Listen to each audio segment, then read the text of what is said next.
this video, we're going to take a quick look at the final exam, give an overview of what content's going to be on it, some studying resources you can use, as well as the rules for the final exam and what you need to get ready beforehand. So here's a quick summary. The exam's going to be 3 hours long. It's going to be online using ProctorTrack and OWL. If you haven't used ProctorTrack before, I have another video explaining how to use it and to complete the onboarding process. It's going to be closed book, so no one else in the room with you, no textbooks, no cheat sheet, no online or digital resources, and no communicating with anyone else. It's going to be mixed format, true and false, multiple choice, matching questions, fill in the blank questions, and possibly short answer questions that are just one word or one number. So both when you're doing the onboarding process, as well as when you're writing the final exam, you're going to need the following things. First, a student ID or a government-issued ID that has your photo and name on it, a webcam and microphone, but these can be built into your laptop, a Windows or Mac OS computer, that's an Apple computer, Chrome or Firefox, and a reliable internet connection. And before you write the final exam, there are some things you must do. The first one is to complete the ProctorTrack onboarding process. This process basically tests all your hardware and makes sure you are familiar with how to start the exam. It's very important to do because you don't want to be there on exam day and realize there's an issue with your setup. So complete this as soon as possible to make sure everything's working and you can fix any issues beforehand. Next, you want to ensure your webcam, microphone, and computer are in working order. That's part of the onboarding process. You want to ensure your computer meets the minimum requirements for ProctorTrack. You want to ensure your internet connection is reliable and working correctly. And you want to ensure that you have a clean and quiet room to write your exam in that no one else is going to be present in. And you want to make sure you have arranged your schedule such that you'll be available on exam day. Now, in terms of completing the onboarding process, once again, I can't stress it enough that you have to do this before the final exam. Do it as soon as possible. Right now would be the best possible time. And if you're not familiar with how to do this, please watch the tutorial video that I've linked to on OWL for more information. It guides you through the whole process and shows you step by step how to complete this. Next, we're going to go over the final exam rules.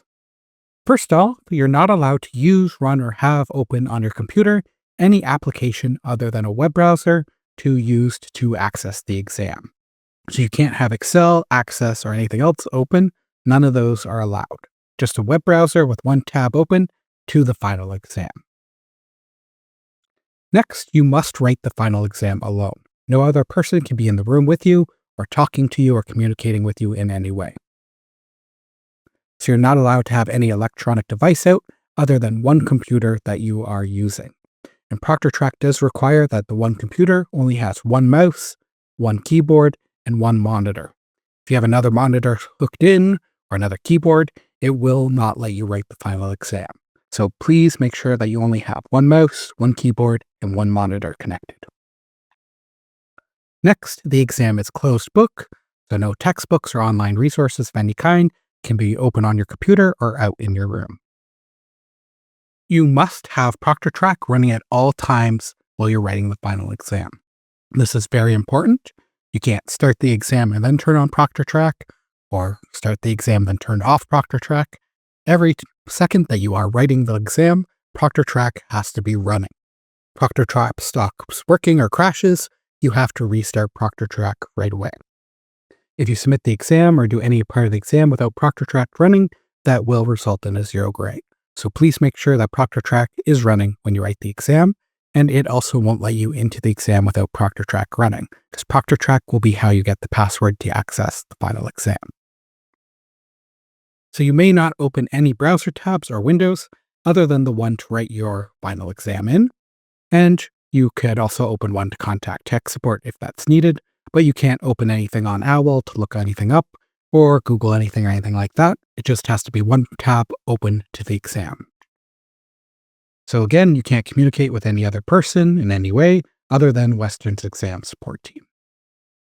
Playing music or any other audio is not allowed during the exam, and you can't be wearing headphones or anything like that. So you must follow all other rules presented in the exam or the ProctorTrack software. No food or drink is allowed during the exam, The only exception is water, and only if it's in a clear container, such as a glass or cup or a clear plastic bottle, and only if that container has no markings, labels, or writing on it. So you should also show all sides of this container to the camera during your room scan. So during your room scan, it's very important. Show any containers you have, show any blank paper you have. Everything needs to be documented. And that brings us to the room scan. You must complete a detailed and thorough room scan. This shows you how to do it in the Proctor Track onboarding video, but basically you need to cover all parts of your room, under the desk, your table, absolutely everything that's in sight of you needs to be shown in that room scan. So take your time with this and don't just move the camera around really quickly, because there will be a mark penalty given for not completing a room scan or for an incomplete, lacking, or too short room scan. So please take your time, make sure everything's documented properly. This doesn't just make sure you don't get the mark penalty, it also makes sure that you're proving that everything is legit. So if there's any questions or flags, you can refer to that room scan and say that you showed everything. So it protects you too. And you can have blank paper and writing utensils for taking notes, but you have to show both sides of the blank paper during the room scan at the start of your exam. And those pages have to be completely blank, but you can write on them during the exam.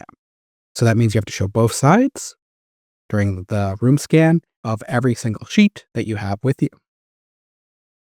Violating any of these rules will result to 0 grade on the exam, plus possible additional penalties if it's deemed to be an academic offense. So please make note of all these rules and follow them, because we don't want to get into that situation. Okay, on to what's going to be on the final exam. And it's basically going to be everything that we've covered, because the exam is comprehensive. So there's going to be 2 big sections. There's going to be the business theory questions, as well as the technology practical type questions.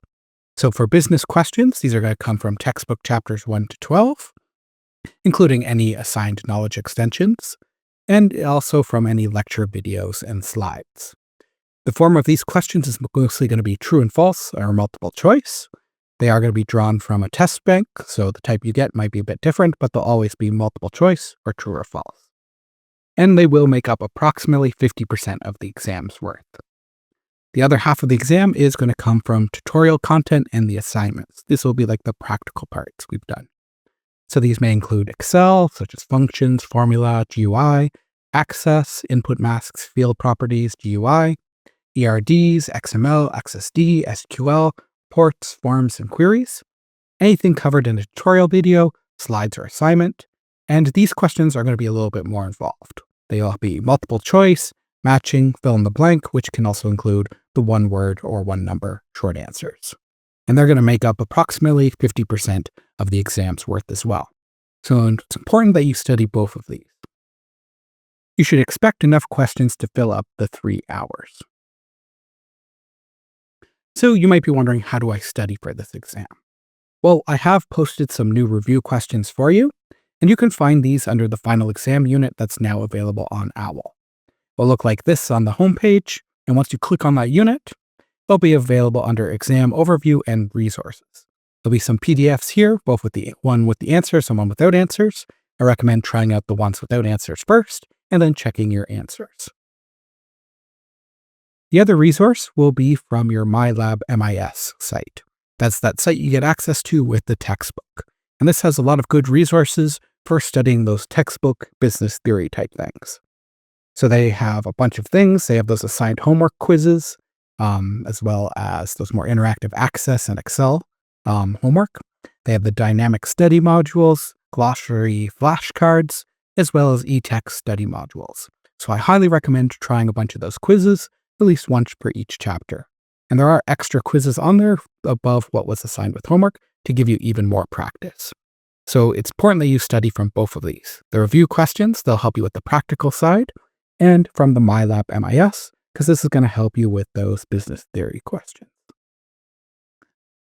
I also highly recommend you look over your past assignments, see what you got wrong, try to understand why, your past quizzes, and the assigned readings, lectures, and tutorial videos. For more generic help with writing tests, the Learning Development and Success Center, you can get there at uwo.ca/sdc/learning, has a lot of resources for things like time management for exams, preparing for tests and exams, writing multiple choice tests, and learning from multiple choice exams. These are great generic resources if you ever have any issues with time management, multiple choice, things like that. So that's all I have for you in this video. Your next step should be checking out that Proctor Track video so you know how to complete the onboarding process. If you have any questions about the final exam, the course, or anything that's come up, please ask on the OWL course forums, and I'll try to get back to you as soon as possible. Thank you for watching, and have a great day.